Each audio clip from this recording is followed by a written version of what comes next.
Ito po ang mga pag-uusapan natin today. Tambi, tumangging pauwiin si Saldi. Nako, alam na natin. Pangalawa, ito matindi. Ito, di umano, si BBM, malapit nang mamatay.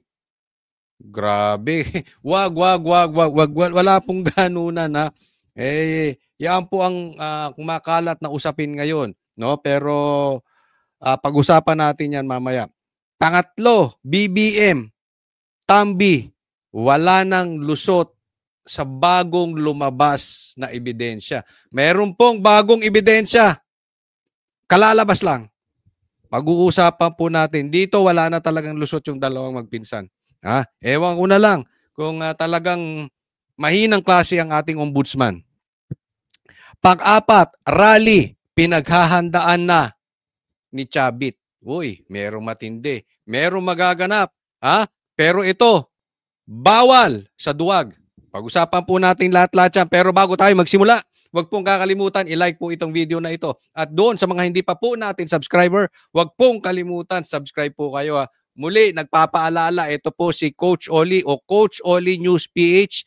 Like and subscribe. Di na po natin pagtatagalin dahil kay Coach Oli, ang bida ay ang balita. Simulan po muna natin dito. Ito, gusto ko itong bigyan ng komentaryo dahil ito, malupit ito. Talagang dito, magkakaalaman kung sino talaga yung naghahanap ng hustisya o naghahanap lang ng butas para makalusot. Napaka-importante nito. Mamaya natin pag-usapan yung di umano malapit nang mamatay si Bongbong Marcos. Naku, wag naman sana. Wag naman sana. Kung ano ang nadiskubre sa farm to market road, overpriced daw po ng 10.3 billion pesos. Pambihira, overpriced. Farm to market road. Yung farm to market road, kalsadang pipitsugin lang yan. Minsan, one lane lang yun. Nagtatabihan kayo. Nakikita nyo yan sa probinsya. 10 billion ang overpriced. Overpriced pa lang yun. Wala pa dun yung presyo nung daan, nung kalsada. Ibig sabihin yung 10.3 na yon na billion, ilan yung sa inyo dyan, mga taxpayers, napunta lang yan sa bulsa ng mga magnanakaw. At saan itong mga magnanakaw na ito? Ang 10.3 billion, overpriced pa lang yan. So, hindi pa yan ng base price. Hindi. Lagpas ng 10.3. Mga wala. Ito ang pwede mong ilagay sa maleta, Jen. Yung 10 billion, ipang maleta na yan. Grabe, kailan kaya ako makakakita ng 10.3, no? Uy, naku, manlupit. Ito, pag-usapan. Maleta mo na ito. Overpriced Ayan, At na-discover ito, alam mo kung saan? Saan yan? Yung mga farm to market road na ito na nung tingnan ay hindi rin pala nagagawa pa. Kulang. So hindi nagagawa. Kung merong ghost projects sa baha, meron din ghost projects sa kalsada. Naku. Kulang. Matatagpuan daw ito, ang tinignan dito yung 2024 national budget 2024. 2024. 2024, yung nakawan sa kalsada, Hindi 2016, hindi 2017, hindi panahon ng Duterte, panahon ni Bongbong Marcos. Saan yan? Last year lang yan, okay? Magugulat ka kung nasaan ito. Nasaan yan? Sa Tacloban City. Tacloban City. Tacloban City. Taga saan ka? Tambi. Tut. Nako, dali. Saan pang lugar? Teka. Tacloban City? Tacloban City. No. Totoo, baka naman dinadamay nyo na naman si dating Speaker Martin Romualdez dyan, Hindi naman binanggit yung pangalan niya rito. Tacloban City lang nakalagay. Ganon? At sasabihin niyan, parang yung sinasabi ni Bongbong Marcos. Wala akong alam dyan. Isipin mo, di ba? Lagi sinasabi yan ni Bongbong Marcos, inosente siya, pero yung anak niya nasa Congress. Ganyan sasabihin niyan. Wala akong alam dyan. Pero nangyari na ikaw ay House Speaker, tapos yung corruption, nangyari dyan sa Tacloban. Nako. Camarines Sur. Nako. Bicol. Bicol na naman. Nako, Bicol. Sinasabi na yan. Kasi kinikwento na yan lagi sa amin ni Master Judea. Ang sakit sa ulo yan dahil taga Bicol yun. Parati yung nauwi ron. Hindi ko alam kung sinong inuwi anon doon. Pero basta lagi nagpupunta ng Bicol yun. Oh, kasi yun nga, hometown niya yan. Naku, grabe talaga daw ang kalokohan dyan. Oh. Saldi, taga Sangka, tandem kayo ha. Yung top 10 list of extremely overpriced galing sa lugar mo, Tambi? Tama ba ako? Sa lugar mo, Saldi. Oo. Pangatlo, Bulacan. Bulacan na naman. Pambihira nung nangyayari dyan sa Bulacan. Ayoko na dyan. Mas maganda rito sa South. Naman. Talaga naman, oh. Eastern Samar. Daraga, Albay. So, Ay. ito ay Tacloban City, Bicol, Bulacan. Dyan. Kasi itong farm to Andiyan dyan talaga yung mga magnanakaw. No? Pambihira. Hoy! Andiyan kaya Ilocos Norte? Nako. market road na son, maliliit lang naman ang budget dito eh. Kasi ito yung minsan nga one lane lang ito. Minsan nga yung dalawang karsada lang eh. Ang tawag doon yung parang pathway lang na magkatabi. Yes. Parang kasa lang yung isang isa lang, one way. Minsan nga pag nagkasalubong ko tatabi na yung isa eh. Di ba? Para madaan. Kaya mura lang yan, mura lang. Ano lang talaga. Pero usually mga 1 kilometro, 2 kilometro. Diyan ba sana nakalagay dyan? Ilang kilometro? Meron ito number 1, 6.7 kilometers. Iba yung haba? Maliliit pero madami. At lumalabas Mahaba yung farm to market road sa 6.7. Matindi, kakaiba yan. pa dyan. Halimbawa, ang benchmark ay 15,000 pesos. Ibig sabihin, yun lang dapat ang presyo, doon lang iikot. Yung 15,000 pesos, in-overprice ng... Hulaan ninyo. Dapat daw ang benchmark, halimbawa, ang benchmark daw ay 15,000 pesos per meter. Hulaan ninyo kung magkano. Lagay nyo dyan sa comment section per meter. More or less, nasa 3 feet yung 1 meter. So, sa 1 meter, dapat 15,000 lang. So, naiisip ko, kung magnanakaw ka, usually daw nangyayari before 10%, 20% lang. So, imbis na 15,000, gagawin mo lang 18,000. Para yung 3,000, kupit na ng mga magnanakaw. O kaya, kung garapal ka, yung 15,000, gawin mong halos doble. Halimbawa ay 20,000. Ayan, garapal ka na yan. O 25,000. Pero hulaan nyo kung magkano ang presyo na nilalagay nila dyan per meter. Hulaan mo kung magkano. Hulaan nyo. 15,000. Siguro ginawa na lang 20. At 5,000. O kaya dinoble, ginawan 30. 30. Malaki na. 30, malaki yun. Isipin mo, 15,000 mapupunta sa kalsada, 15,000 sa bulsa mo, pambababae ng mga lintik na mga buhaya dyan. Ay, nako, kilala namin kayo mga mahihilig sa babae dyan. Yun, yung mga babae naman, na mga congressman na mga magnanakaw na dapat din daw imbestigahan, mahilig sa bag. Nako, ganun lang yung paglalaki, mahilig sa babae, yung babae mahilig sa bag. Ano kaya meron doon? Dapat daw si Kimbo. Imbestigahan daw din yan. Maraming nagsasabi. Pero tingnan natin kung mapupunta tayo kay Kimbo. 100% na yun. Ako lang 20 lang. 20 siguro. Nagsakayon ba kayo na dapat maimbestigahan din si Kimbo?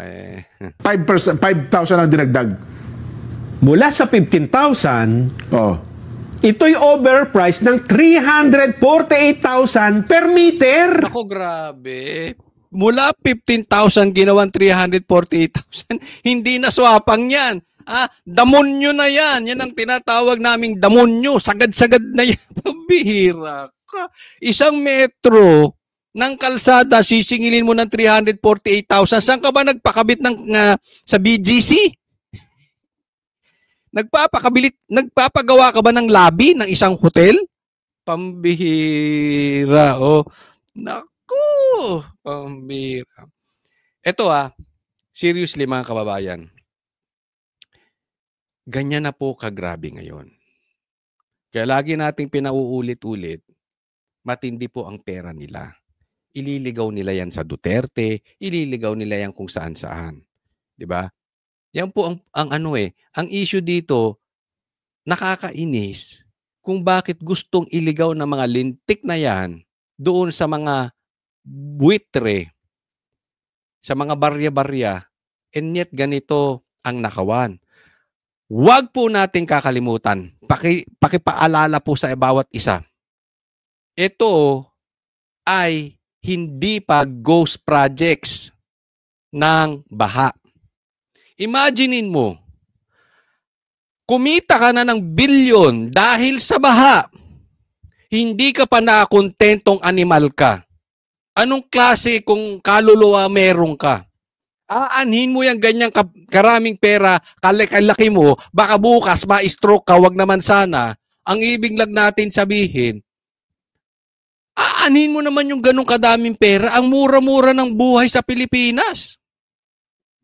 50 million lang sa bangko mo, hayahay na buhay mo eh. Di ba? Ganyan na po sila kakapal. Nakita nyo kung gaano kalaki yung kinukurakot. Ha? Kalsada lang. Farm to market na kalsada, simpleng kalsada yan. Hindi po yung kalsada ng expressway na talagang pulidong-pulido, makakapal, mahaba. Hindi po yan hindi yan daan sa BGC na magaganda ang sewage system. Tapos bukod pa yan sa ghost projects ng flood control. At hindi pa yan. Marami pang iba. Lintik tong mga ito, no? Ganyan po pahirap. Tapos, ang gusto nyong imbestigahan, Duterte, talaga namang ginagago nito ang mga Pilipino. Ha? Kaya ako, wala akong kabilib-bilib dyan sa mga dilawang ipokrito na yan eh. Dahil sa galit nyo, personal na galit nyo sa Duterte, and I even know some vloggers dyan, dahil dyan kayo kumikita, pipikit yung mata nyo sa mga ganitong klaseng nakawan.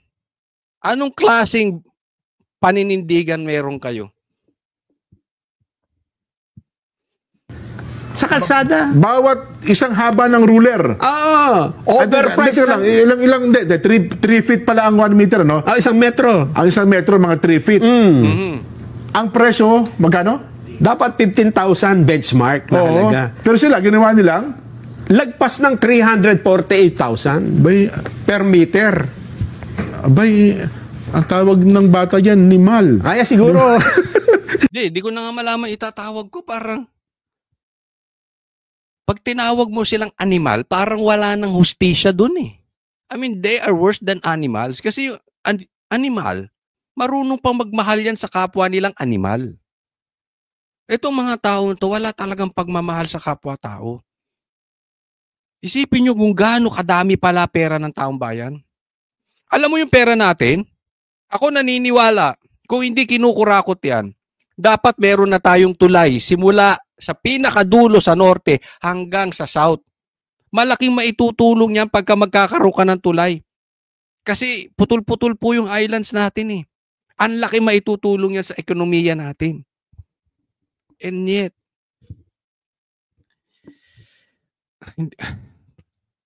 hindi ko alam ano ba talaga ang purpose, bakit pinanganak yung apelyidong Marcos Romualdez sa Pilipinas. Hindi ko makitaan.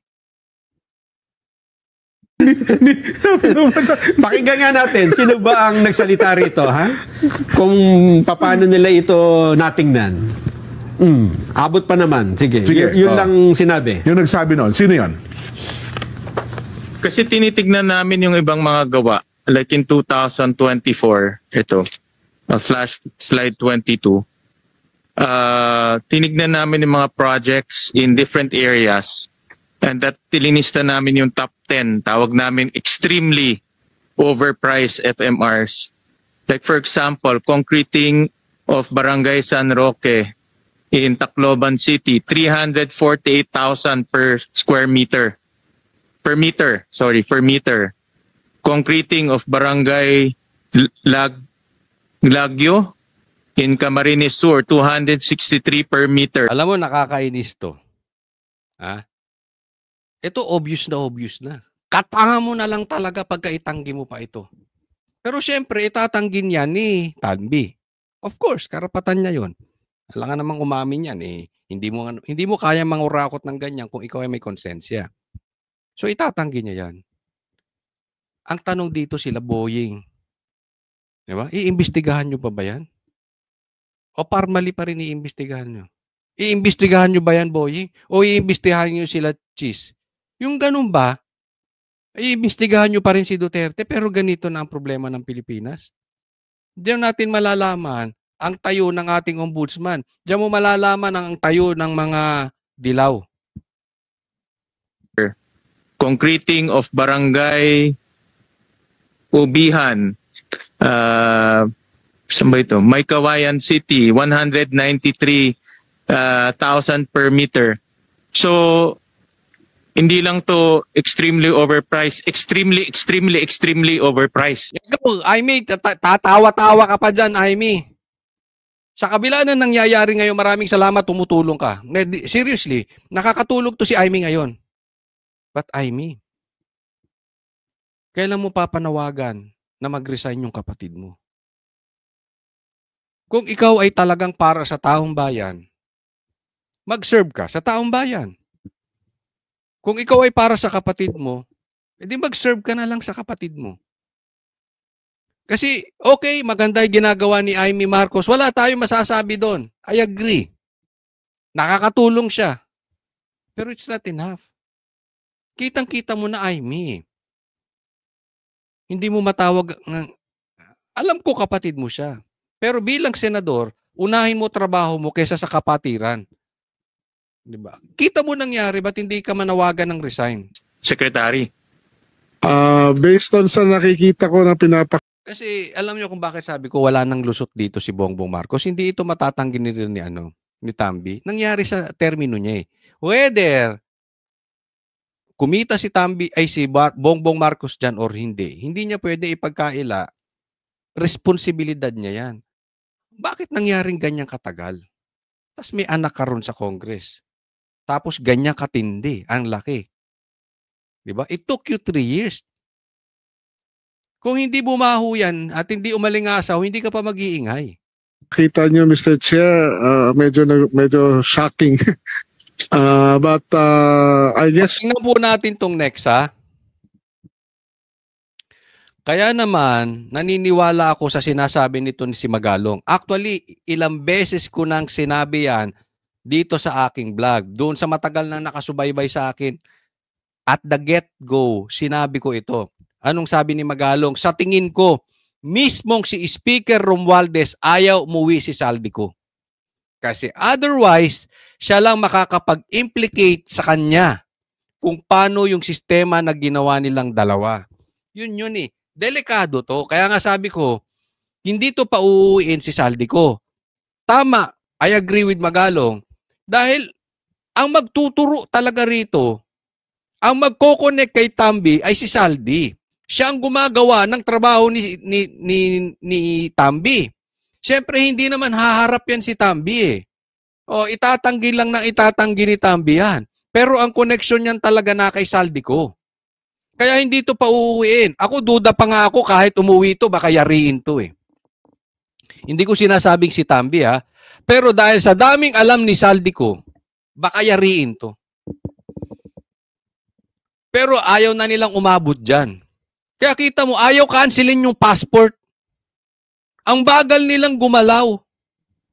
Hinahayaan siya, sige. Alam mo yung pulis sa pelikula, darating tapos na. Parang ganon. Sige, umikot ka muna. Ha? Pumunta ka kung saan ka hindi mahuhuli. Punta ka na muna dyan, relax ka lang. Total, marami kang pera. Bumili ka ng mga babae. Bumili ka ng mga eroplano. O, sakyan mo kahit hindi mapalipad. Diba? Ganyan. Oh. Isipin mo, ang dami mong bahay dito, hindi ka makauwi eh. Anyway, galing sa nakaw eh. Pero yan yun. Yan ang kalagayan ngayon. Tingnan ninyo. Kayo mag-obserba. Sa tingin ninyo, yung ginagawa ng Congress, nasa puso nilang pauwiin si Tambi? Si Boying, sa tingin ninyo, ha? Seryoso siya na pauwiin si Saldi? Tingnan mo, ginawa niya ng paraan na pauwi niya. Si Tebes. Halos makiusap sila doon sa Timor-Leste. Nakidnap si PRRD. Di ba? Kayo na mag-observe. Kung nasa puso nila Boying, pauwiin talaga ito. At ng Congress. Sa Senado na lang, halos ayaw ipatawag ni Pinky ito eh. Pinky Lacson eh. Marami kasing tatamaan. Alam mo, pag umuwi si Saldi, ako naniniwala tapos na. This will connect Tambi. And Tambi will definitely connect to Bongbong Marcos. Kaya they are protecting ito si si Tambi. Dahil next in line na. Ako malaking ko rito. Next in line na dito si Bongbong Marcos. Tingnan nyo tong next. Kaya naman, sakto tong sinabi ni Chanco. Sabi niya, time is of the essence. Lagi kong sinasabi yan eh. Hinaharangan ni Ping Lacson. Hinaharangan ni Puno. Hinaharangan dyan sa Congress. Hinaharangan ni Remulla. Di ba? Iimbestigahan mo na, titingnan mo na yung ebidensya. Hindi. Dapat pauwiin siya sa lalong madaling panahon at huwag bigyan ng oras para makakuha ng passport o citizenship sa ibang bansa. Di ba? Kukuha lang ng passport. Sa daming pera niya, remember that. Dapat nga naka-freeze na yung account niya eh. Di ba? Isipin nyo yung nandito sa Pilipinas na hindi naman talaga directly involved na nafi-freeze na yung account eh. Ito pa. Dapat kinakancel na yung passport, gumagalaw ba sila? Pag nakakuha yan ng citizenship sa ibang bansa, alam nyo may mga lugar na nakakakuha ka ng citizenship, magbabayad ka lang ha. Sa daming pera niyan, baka bumili yan ng isang bansa.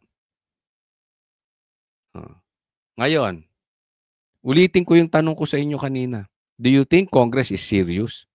I don't think so. Kaya nga si Chanco from the Congress eh. Nagre-reklamo pa eh. Pauwiin nyo na yan. Senado, ganun din. Ni hiyang ipatawag ni Lacson. Ito naman si Bendalo, Erwin Turpo, hindi man lang nagsalita. Dapat sabihin mo, this time let's bend the law. Ganun din, total nag-agree ka boy. This time, let's bend the law. Imbitahin mo na yan si Tambi, imbitahin mo na yan si Saldi. Ang tagal na pinaiimbita to, dami pa sinasabi ni Lacson. Asan kayo na naniniwala sa bend the law? Ba't hindi nyo mabend the law para patawag si Tambi? Sabihin nyo, naninimbang kayo. Babaluktutin nyo para sa Duterte. Pero sa kakampi nyo, duwag kayo. Next po, tingnan natin to. Eto, tingnan natin. Nanunumpa na. Naniniwala kayo sa sumpa niyan?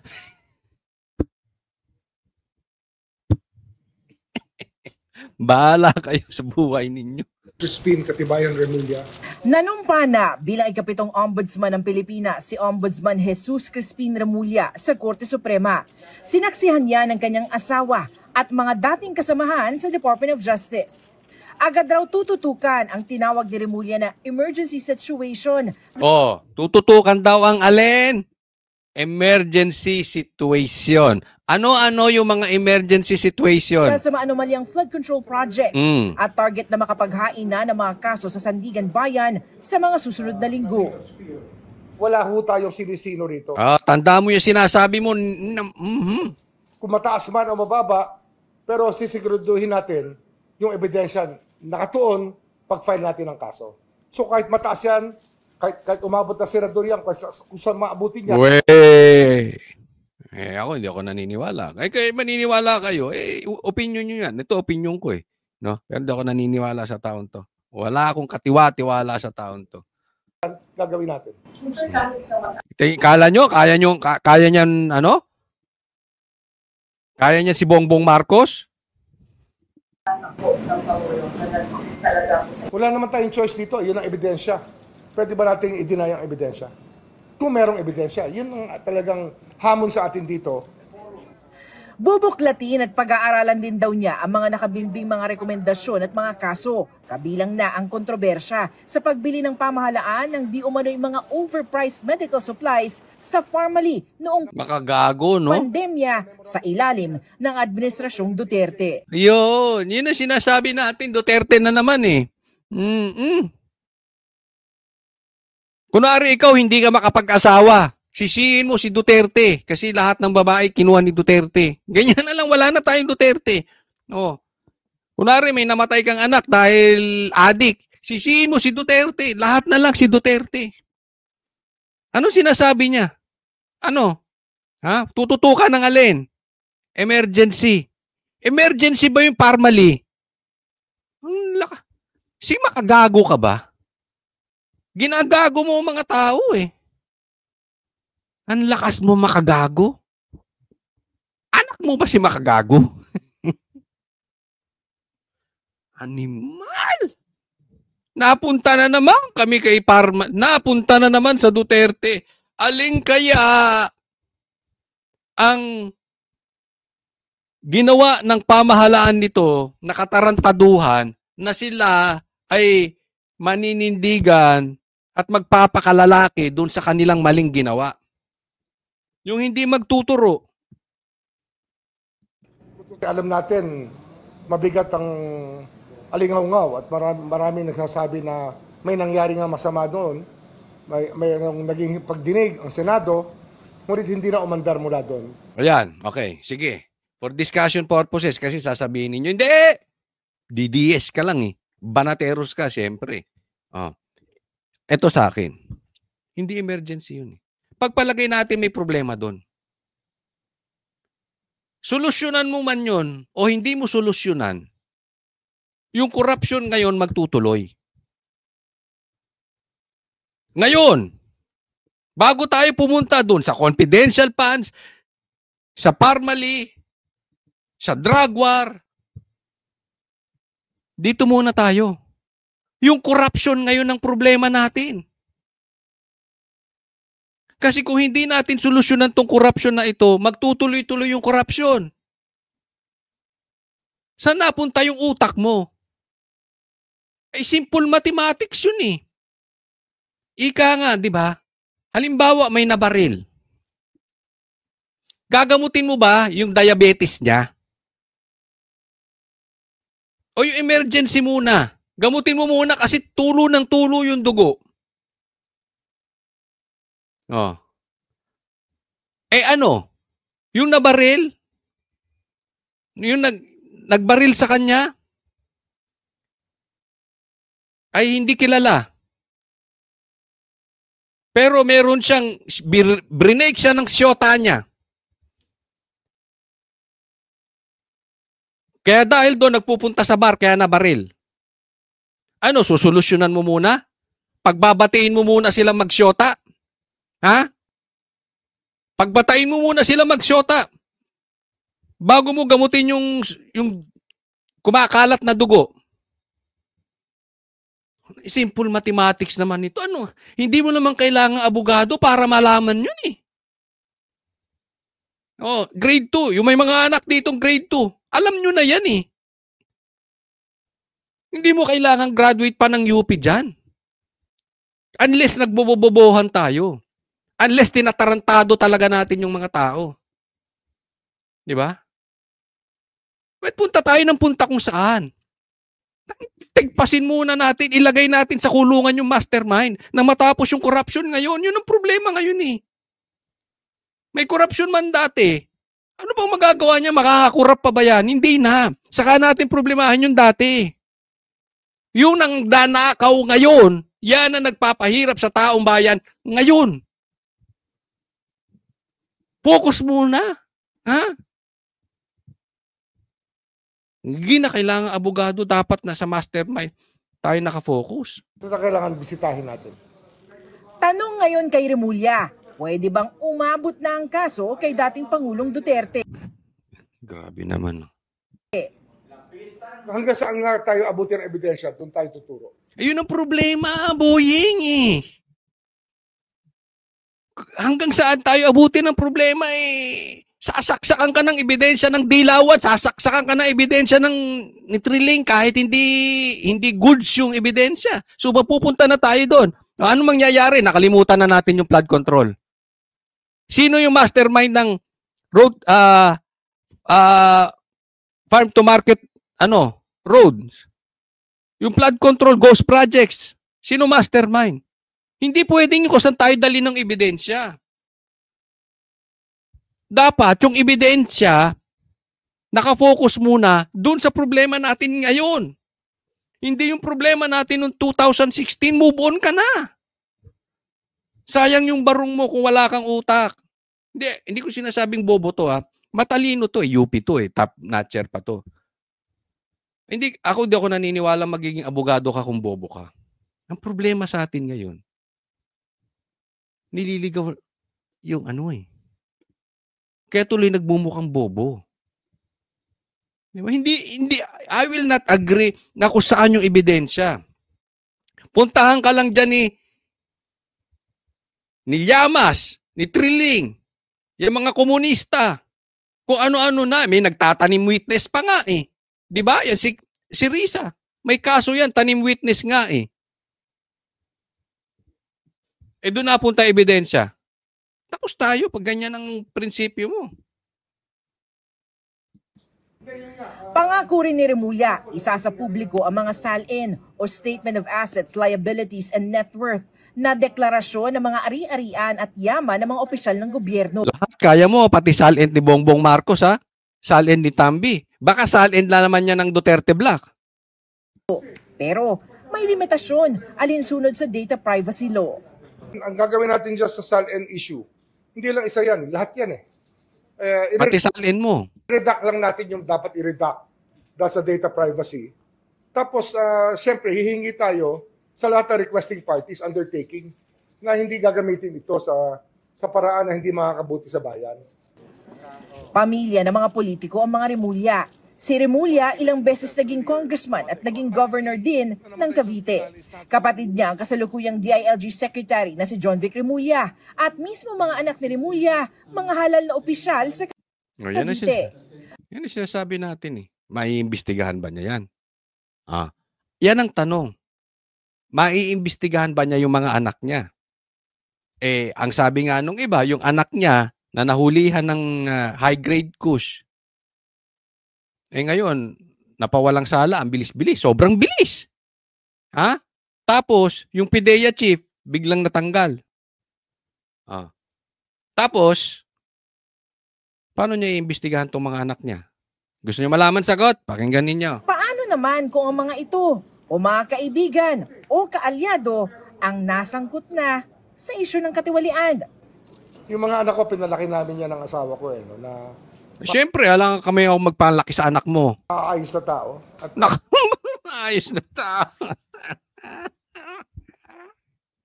Kaya na umusga. Ayoko maging husgado. Ilagay nyo dyan. Naniniwala kayo, pinalaki nila ng maayos yung mga anak nila? Siyempre, pag ikaw naghusga, sasabihin mo. Pag tanungin nga kita, baka sabihin mo, pogi ka eh.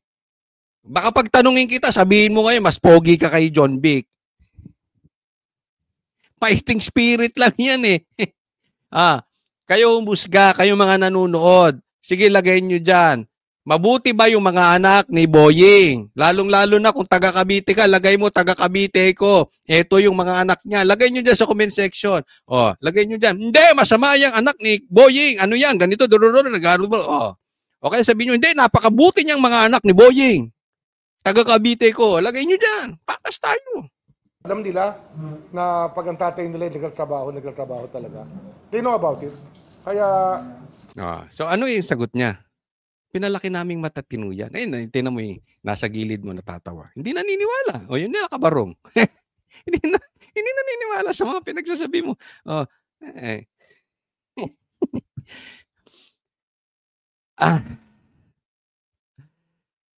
Sa madaling salita,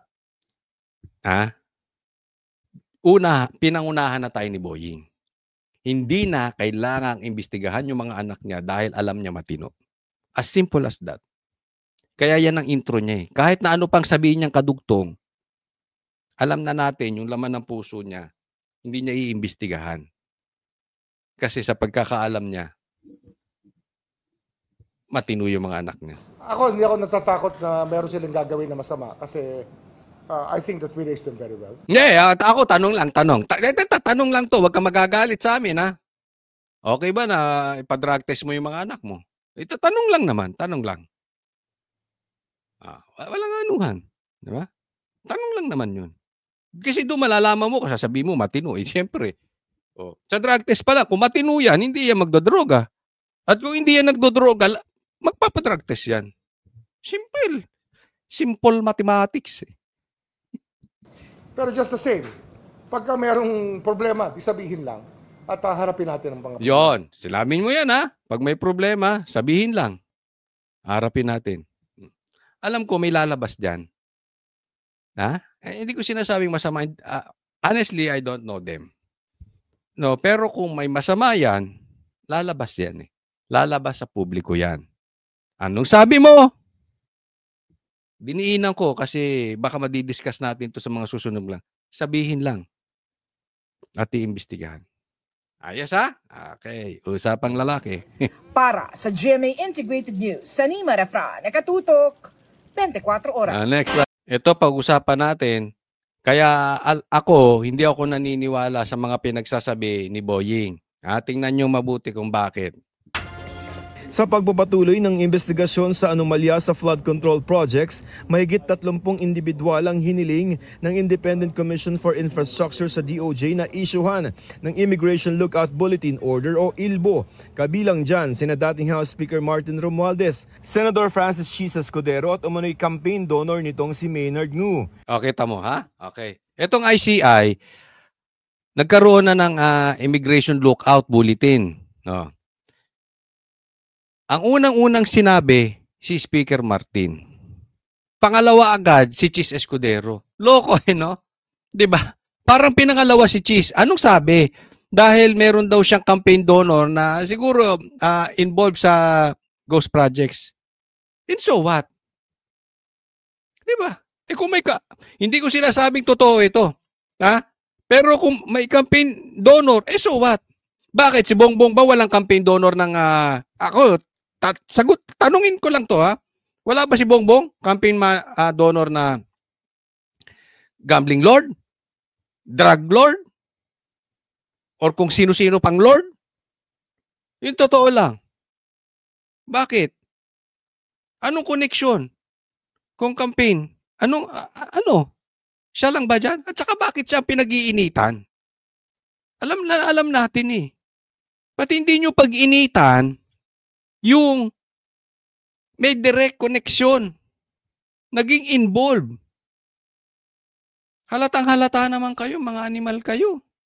Senator. But si Risa, ano sinasabi no si Risa?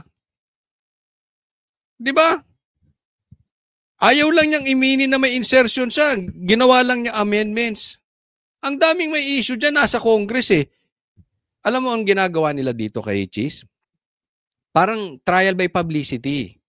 Diba? Kaya wala rin akong tiwala dito sa ICI na yan eh. Sisirain lang. Tingnan mo puro senador Sila pang nangunguna.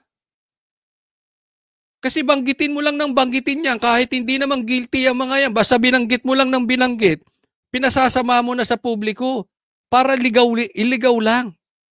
Alam mo ang main purpose? Ang main purpose yan, ilayo lang tayo dun sa mastermind. Ganyan ang style nila. Ito, ginagamit pa si Chis para ilayo. Katangan nyo na lang pag hindi nyo pa naiintindihan yan. Jinggoy Estrada, Senator Joel Villanueva at mga dating Senador Bong Revilla at Nancy Binay at umunoy staff niya na si Carlene Villa. Gayon din si Commission on Audit Commissioner Mario Lipana at asawang si Marilu at si Education Undersecretary Trygib Olaivar na nakalive ngayon sa DepEd. Kasama rin sina Congressman Roman Romulo, James Ang, Patrick Michael Vargas, Arjo Ataide, Nicanor Briones, Marcelino Chodoro, Eliandro Jesus Madrona, Benjamin Agaraw, Lyodi Tariela, Reynante Arrogancia, Chodorico Jaresco Jr., Dean Asistio, Marivic Copilar, at mga dating kongresista na si Antonieta Yudela, Marvin Rillo, Florida Robes. Ito, maraming binanggit, okay? Paano? Ha? Pagka may lumabas at na-witness at itinuro na involved si Bongbong, kaya bang imbestigahan ng ICI? Coach, asan na yung wala namang wala namang ebidensya. Bakit kay Chis Escudero ba may ebidensya? Sinabi nga mismo nung nagbanggit wala namang ebidensya kay Chis hindi nga daw niya nakikita si Chis. Basta nabanggit lang yung pangalan. Ebidensya ba yun? Kung ganun mangyari kay Bongbong, mabanggit ni si Bongbong, iimbestigahan nyo ICI? Huwag nga tayong maglokohan. Involved dyan pare-pare. Imposibleng hindi alam ni Bongbong Marcos yung pinaggagawa ni Tambi. Dinamay nyo pa. At Gabriel Bemnuel. Gayon din ng ilang DPWH District Engineer sa pamamagitan ng ILBO na mamonitor kung lalabas ng bansa ang mga nabanggit pero hindi sila mapipigilan na makaalis. The timely issuance. Sasabihin nila, Coach, ILBO lang. Hindi, kasi yung paulit-ulit yung ginagawa sa media. Alam na namin yung style ninyo. Tinatakpan niyo yung mastermind Of an ILBO. Sabi ko, pag hindi nyo naimbestigahan si Bongbong at nabanggit si Bongbong ng isang witness, wala rin kwenta kayong ICI. Kaya sabi, willing daw magpaimbestiga si Tambi sa ICI. Wala din yun. Sino bang naglagay dito sa ICI? Di ba si Bongbong Marcos din? Sarsuela, ang gagawin nyo dyan. Noon time show, kalalabasan yan. Parang yan yung ginawang investigasyon ni Pinky Lacson at saka ni Tuta Soto. Ganyan lang yan. Ngayon, subukan mong paimbestigahan. Diyan ka umaten, Tambi, wag sa ICI, atin ka sa Senado. Pustahan tayo, hindi aaten sa Senado si Tambi. Hindi niya kaya si Marcoleta. Hindi niya kaya doon si Cayetano. Lalo, hindi niya rin kaya yan si Chis. Marami diyang hindi niya kakayanin. Kung hindi siya pagtatanggol ni Pinky at ni Tambi, ni Tuta Soto, Or an immigration lookout bulletin order is of utmost necessity to enable the Commission to proceed without delay and to hold those liable accountable to the Filipino people. Kinumpirma ng Bureau of Immigration na natanggap na nila ang ILBO. Si Pasig Representative Roman Romulo tumangging magbigay ng panayam ng tanungin ng GMA Integrated News. Sabi naman ni Senador Estrada may whole departure order siya ngayon kaya tuwing aalis ng bansa ay nagpapaalam talaga siya sa Sandigan Bayan. Si Saldi nga pinaalis ninyo Di ba? Di raw siya nag-aalala sa ILBO. Si Tambi ba hindi nakakaalis? Request ng ICI. Si Congressman Arrogancia hindi muna magkukomento. Sinusubukan naming makuha ang panig ng iba pang pinaiisyuhan ng ILBO. Sunod na sasalang sa ICI sina dating House Speaker Martin Romualdez at dating House Appropriations Committee Chairman Saldi Co. Wag sa ICI, sa Senado kayo sumalang. Tingnan natin.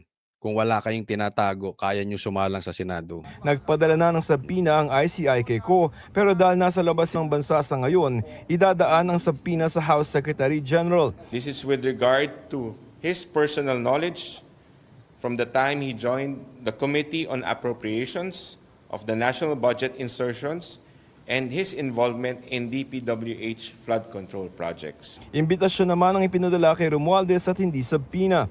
The invitation just for, in a way, a courtesy to an incumbent congressperson and testify, among others, on the national budget insertions and involvement in DPWH flood control projects from the time he became Speaker of the House.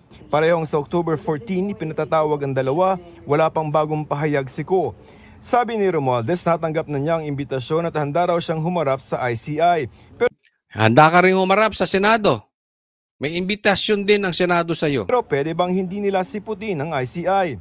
Walang contempt power o kapangyarihan na makapagparusa ang ICI sa mga hindi sisipot sa kanilang mga investigasyon. Pero ayon kay ICI Executive Director Attorney Brian Hosaka, sa Regional Trial Court sila pwedeng humingi ng contempt order. Alam mo, sa tingin ko, mag-a-attend yan sa ICI eh. Kasi hindi naman transparent yung ICI, ayaw naman nila ng televise. So, ang mangyayari dyan, kunwari, attend sila, tapos lalabas sa investigasyon ng ICI, holy si Tambi. Hindi siya konektado. Tapos na. Parang money laundering lang, di ba? Nilinis lang. Lilinisin lang pangalan niyang mga yan ng ICI. Walang maniniwala dyan sa ICI unless gawin nilang ano yan, open sa public. O, tingnan po natin itong next. Kaya naman may magaganap. O ito maganda to. Sinabi ni Kiko Barsaga, I will be announcing the time and location of the October 12 anti-Marcos protest soon. O, so abang-abang lang ha. Ang balita ko, balita lang ha. Hindi ko sure kung totoo ito. Pero naghahanda na daw si Chavit kasi mababasa nyo sa Facebook, ang dami, magpadala ka rito, Chavit, sa ganitong lugar. Ha? Nang makapunta kami ng Maynila, padala ka ng barko sa ganitong lugar, padala ka ng yate sa ganitong lugar, padala ka ng tangke sa ganitong lugar, padala ka ng bus ng ganitong lugar, padala ka ng eroplano sa ganitong lugar. Maraming ganoon, oo. At susuportahan to. So October 12 yan, anti-Marcos protest. Liliwanagin natin, anti-Marcos protest. Naku, mga kinakabahan na yung mga yan. Nang dahil dyan, baka may nagmomorphin na. Nakaw, delikado. Baka may nagtitake na dyan ng antibiotic tsaka ng multivitamins. Nag-hallucinate na. Kasi alam mo, kung ikaw talaga ay mininakaw, hindi ka rin patatahimikin ng konsensya mo eh. Tapos may mga ganito pang si Kiko Barsaga, tapos may impeachment pang palabas, tapos may magrarally pa. Talagang mapapraning ka. Mamaya pag-uusapan po natin yung praninga. Pero ito importante itong announcement. Tingnan po nyo itong susunod. Ito rin yung post ni Kiko Barsaga. Sabi niya, October 12 will not just be an anti-corruption rally. Because we cannot solve our country's problem if we are too afraid to name the source of corruption. October 12 is an anti-communist, anti-Marcos, anti-Dilawan rally. Kaya alam mo yung rally dyan sa walang kwenta. Nagpunta ako dyan sa EDSA Shrine. Walang kwenta. May mga sumisigaw doon ng Marcos resign. And I'm one of them. Siguro nakita nyo sa Facebook ko. No, kung hindi ko pa po kayo follower sa Facebook, i-search nyo lang po Coach Oli News PH or Coach Oli News 2. Yan. Search nyo lang doon. Doon, nilagay ko yun. Sumisigaw ako doon ng Marcos resign. Sumisigaw ako doon ng Duterte. Pero, iilan? Apaka-ipokrito ng mga tao. Ulitin ko, kaya wala akong kabilib-bilib ngayon sa mga dilaw. Grabe. Kumakain na talaga sila ng tae. Again, sorry for the word, baka may kumakain sa inyo, pero ganyan sila. Grabe. Dahil sa insecurities nila sa Duterte, nagpakaduwag sila, they rather eat shit kaysa manindigan sila. Kaya hindi to pwede sa kain suka. Kasi hindi natin masusolusyonan kasi ang sigaw nila doon, hindi ito politika. Hindi ito political lines. Ito po ay sigaw against corruption. Palagay nyo, matatakot yung corrupt? Halimbawa lang ako yung corrupt. Tapos magrarally kayo, sigaw kayo ng sigaw. Hey! Hey! Ayaw namin sa corrupt.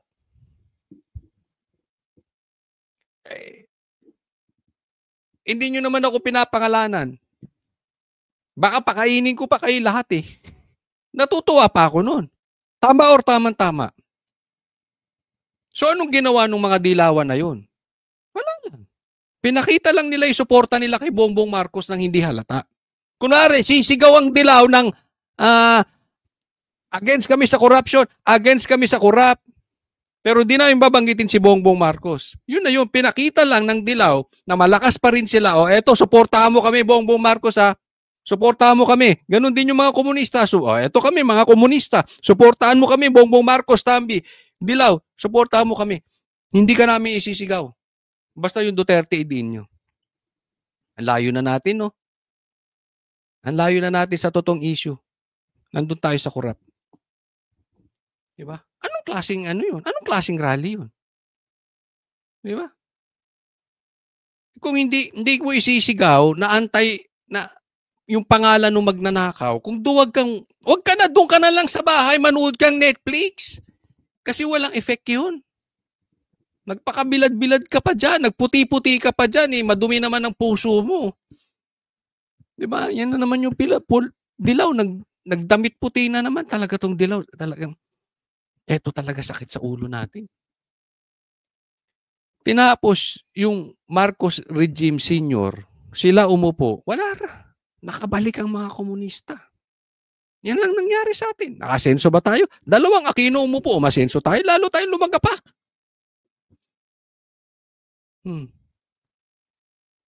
Tapos eto na naman tayo. Kaya isisigaw natin dun. Hindi po pwedeng. Wag na kayong mag-rally kung duwag kayo. Manatili na lang kayo sa bahay. Kaya naman, eto ang reaction ni Bongbong Marcos. Sabi niya, sometimes I hear in the back of my mind, my father. Mahirap ano? Parang naririnig ko. Grabe. Buti pa yung patay naririnig mo. Kaya ito sabi ni Kiko Barsaga, ito ang problema namin sa'yo. Mas pinakikinggan mo ang multo kaysa sa taong bayan. Oo. Diba? Yung patay pinakikinggan mo. Hindi ko maintindihan na ano bang napasok natin. Ganito yung presidente natin, animal tal. Alam mo yan talaga isa sa major problems. Maraming problema to si Bongbong Marcos sa kanyang personalidad. Pero isa yan sa major problem ni Bongbong Marcos. Hindi, kahit sa lahat ng tao. That is the major problem. Pag ikaw hindi ka marunong makinig. Very important yan. Kasi akala mo lagi tama yung sinasabi mo eh. Especially presidente ka. Dapat meron ka namang confidential funds. Meron kang intel funds. And I'm sure naririnig mo yung sigaw ng taong bayan. Hindi mo pinakikinggan yung taong bayan eh. Una pa lang kung nakinig ka sa taong bayan, ayaw na nila kay Tambi. Yan ang sinasabi ko sa inyo eh. Ay, hindi, bigyan natin ng chance. Okay, bigyan ng chance, but 6 months is enough. Dapat, bago ka sumunod, magkaroon ng isa pang SONA, sinulusyonan mo na yung problema kay Tambi. Ayaw ng taong bayan dyan na maging House Speaker eh. Hindi ka nakinig. And here you are again. Ayaw ng taong bayang ombudsman yan si Boying. Hindi ka na naman nakinig. Tapos pag nagkaloko-loko, kakausapin mo yung tatay mo. Hindi ka sa tao nakikinig eh. Baka kay Claire nakikinig ka. Pares kay diskarte. Kung si Bongbong Marcos nakinig sa sigaw ng taong bayan, lalabas pa tong hero.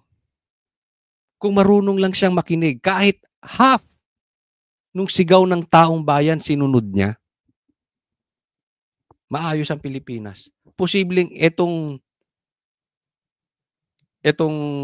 administrasyon niya ang isa sa pinakamagiging maayos na administrasyon.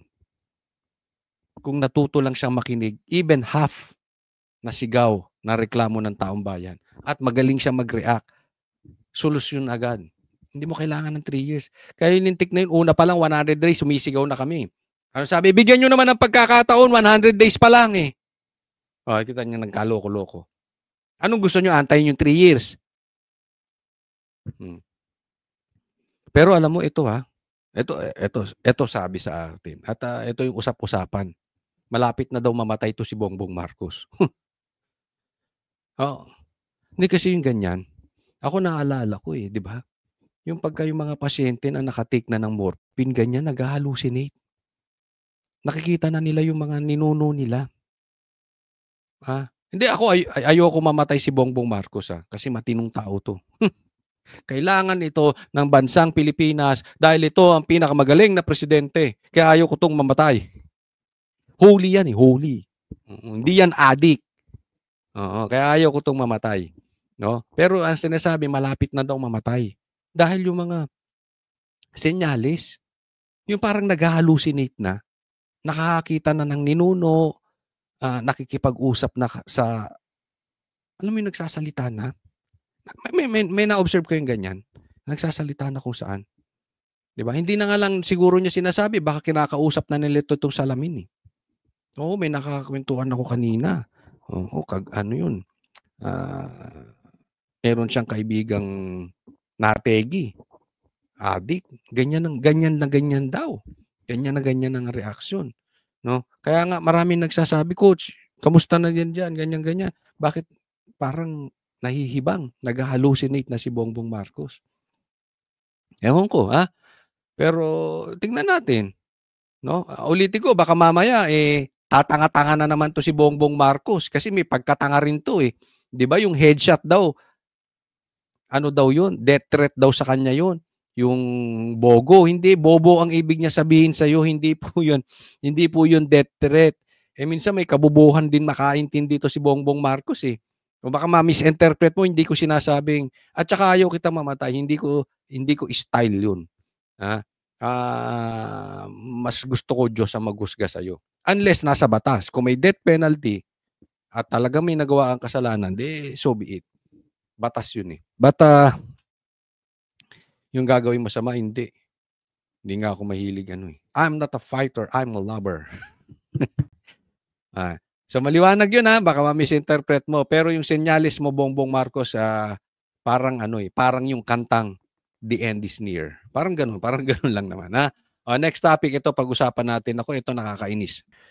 Okay, ito pag-usapan natin yung susunod na hearing sa Senado. Maraming nagtatanong, kailan niya susunod na hearing sa Senado? Pansamantalang nahinto ang Blue Ribbon Committee hearing kaugnay sa mga maanumalyang flood control projects. Nagtataka ako dito kay Lacson, hininto-hinto pa yung flood control hearing magre-resign lang pala, ang daming drama. Na nasundan ang pagbibitiw ng chairman nitong si Senador Panfilo Lacson.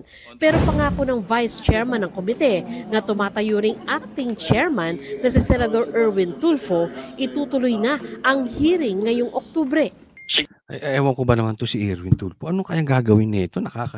Walang kaalam-alam to.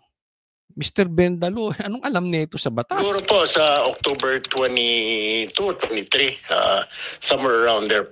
Nakita ko pong Bakit aabot pa tayo sa 23, 26, 27? Ba't ang tagal? Ba't hindi bukas mag-hearing na? Yan ang sinasabi natin, dinidelay nyo, nakakapagsubi pa ng pera yung mga magnanakaw. Kita mo, wala nang laman yung Congress o kinukuha na ni Kiko Barsaga, wala nang laman, puro absent. Hindi niya nakamatagpuan si Sandro Marcos Kaya dapat gumagawa na kayo ng paraan Ewan ko ba ba't ang tagal-tagal nyo, ang lalaki na sahod ninyo. Yung iba, araw-araw pumapasok sa opisina, ang lalaki ng sahod ninyo, mga wala kayong wala kayong, takalo, anong gagawin nyo? Ewan sabihin na busy kayo, marami kayong ginagawa. Priority nyo yan. Kung meron mang dapat asikasuhin ng Senado, drop everything para maimbestigahan yung flood control ghost projects na. Diyan kayo mag-focus. Maluwag-luwag, around 23, 24, mga 26, 27, ganun po. Kasi mag-aantay mo pang lumuwag, paluwagin mo. Po ngayon, busy po yung mga ibang kasamahan ho natin sa mga budget hearing po, kanya-kanya. Uurahin nyo pa yung budget, pambira. Mukha talaga kayong budget Pasimulan mo, baka matuwa pa yan si si Marcoleta at saka si Cayetano. Itutuloy din niya ang plano ni Lacson na pag-iimbita kina dating House Speaker Martin Romualdez at dating ako Pustahan tayo, Tambi, hindi ka dadating dyan, no? Takot ka. Bicol Party List Representative Zaldico. Si Speaker po kasi invitation lang po dahil meron po tayong interparliamentary courtesy po. So, it's just an invitation. Pero si Saldico siguro pwede na pong imbitahan. Pag hindi po sumagot, pwede na pong padalhan po na sa pila. Puna ng ilang senador noon, tila mga senador daw ang nadadawit at nakakaiwas naman umano ang ilang kongresista. Pangako ni Tulfo, hindi niya basta palalampasin ang mga madadawit. Susundan din po namin yung mga nabanggit po ni Curly at Mrs. Diskaya po na nakausap nila. Not personally, kundi yung mga tauhan po ng mga mambabatas na yun. Pagkatapos sutukan Wala akong tiwala dyan. ng flood control projects ay posibleng isunod nila ang anomalya sa farm to market road.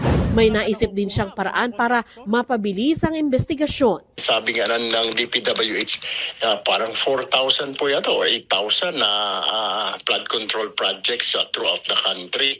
So, napakadami po. Siguro gagawin ho natin, pag nahagip ka, may flood control ka, kailangan i-certify po ng DPWH, ng COA, na yung flood control mo talaga na-execute na hindi siya Simple lang yan. Unahin muna natin doon. Imbestigahan nyo yung flood control dyan sa Ilocos. Kasi hindi naman po pwedeng walang alam yan si Bongbong Marcos. Tapos isunod nyo dyan sa lugar ni Tambi. May matatagpuan kayo. Sigurado yan. standard at hindi siya ghost. Git niya, ang layunin ng investigasyon ng Senado ay pagbalangkas ng batas para hindi na maulit ang katiwalian sa mga proyekto. Paliwanag pa ni Tulfo, acting chairman lang siya sa ngayon dahil gusto niyang bigyang daan muna ang paghahanap ni Senate President Tito Soto ng permanenteng chairman. Simple, hindi mo na kailangan maghanap. Bigay mo kay Marcoleta. Tapos yan. Naghahanap kayo doon sa wala kayong mahahanap. Para kay si Bongbong Marcos naghahanap ka ng solusyon sa multo. Ang solusyon nasa harap ninyo. Dahil sa insecurities ninyo, hindi nyo magampanan ng tama yung trabaho ninyo kasi kung kayo talaga mag-iisip, andyan si Marcoleta, andyan si ano. Kaya lang gusto nyo ipasa sa majority para kontrolado nyo. Kaya ako naiinis din dito sa mga senador Dapat patanggal nyo na to si Tito Soto Kayo rin mga senador, wala din kayong mga bayag kung lumipat na kayo, di majority na, lagay nyo ulit si Chis dyan. Di si Marcoleta ulit. Ang Blue Ribbon Committee. Di tapos ang issue. Tapos andyan si Cayetano. Babakbak. May alam sa batas. Walang pinagtatakpan. Tunay na hinahanap ang mastermind. Di tapos ang issue. Ang problema dun sa inyong mga senador, lumipat-lipat kayo dyan, mga duwag. Ayusin nyo. Punta kayo sa minority, then kayo majority. 4 lang naman ang kailangan Kayo bilyar, huwag kayong matakot. Sino pa ba diyang nagsilipat?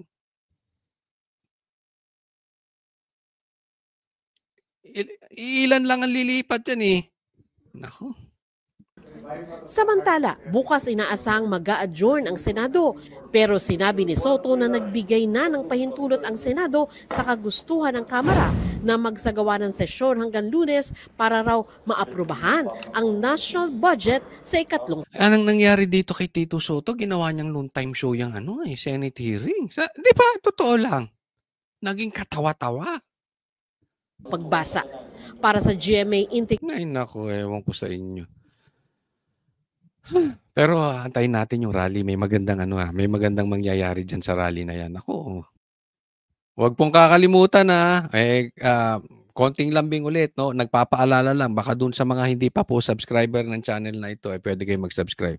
Maraming salamat po. Sana masuportahan nyo, mapanood nyo lahat ng mga vlogs na po na nilalabas natin.